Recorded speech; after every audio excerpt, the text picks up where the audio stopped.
Walking along a small river system today, I came across several waterfalls, some large, some small. Seeing them so close together raised a simple question. Why do they end up so different? The largest waterfall immediately commands attention. A powerful chute plunged into a deep recess, carving a cave-like hollow behind it. Large fallen blocks lie scattered around the plunge pool below, a familiar signature of mature waterfalls. Naturally, the first question is how this formed. It clearly did not begin this way. Its shape is the result of a long process, driven by uneven erosion. A hard rock layer forms the upper ledge, while the much softer layer lies beneath it. And that contrast explains nearly everything. Over time, falling water strikes the base and excavates a plunge pool. The softer lower rock erodes faster, hollowing itself out and retreating inward. As support it disappears, the hard cap becomes unstable and eventually collapses.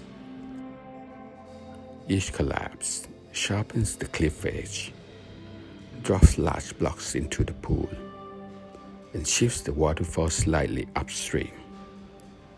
The plunge pools grow wider and deeper, and the drop becomes steeper. The waterfall does not grow taller where it stands. It migrates backward through the landscape. Its age can be estimated from this retreat. Waterfalls formed by a hard cap over a soft base typically retreat a few centimeters per year.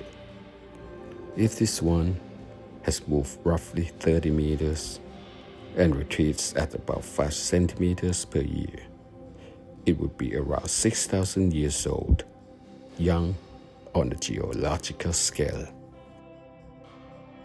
If waterfalls grow by retreating, they must begin small.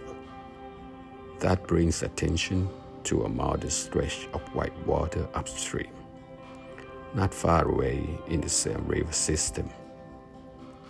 Could such a small drop be the early stage of a large waterfall? Very likely, yes. Even a minor drop increases water speed and turbulence, allowing sand and gravel to abrade the rock below. A tiny plunge zone forms, deepens, and steepens. Once undercutting begins, a threshold is crossed. A step becomes a fall. Each collapse slightly increases the drop height, and over thousands of years, the process amplifies itself as the waterfall slowly walks upstream. Along the way, I encounter another waterfall with a very different character.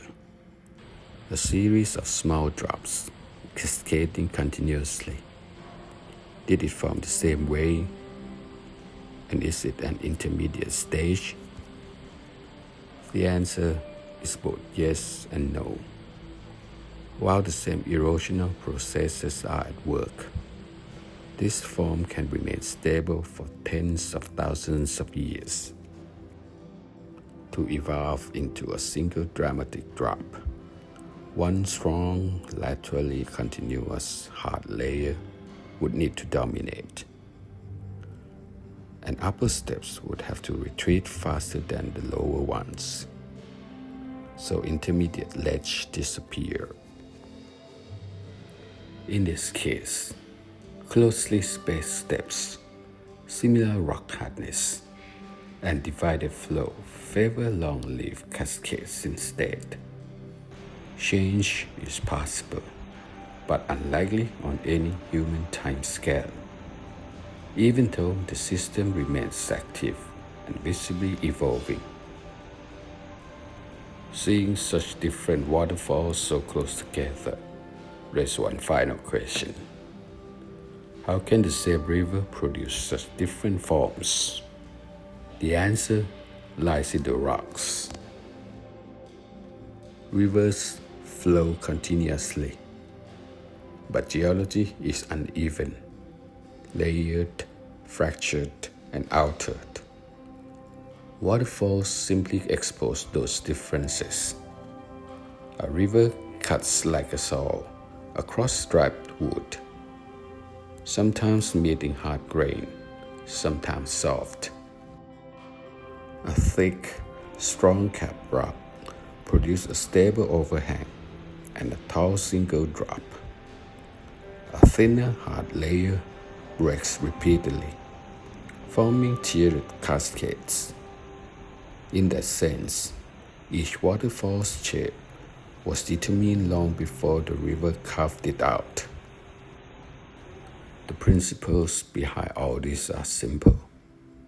What is difficult is imagining them on a geological timescale. What appears still is actually in motion, just far too slow for us to notice. Never let stillness fool you. Change may be happening dramatically, only at a shutter speed beyond human perception.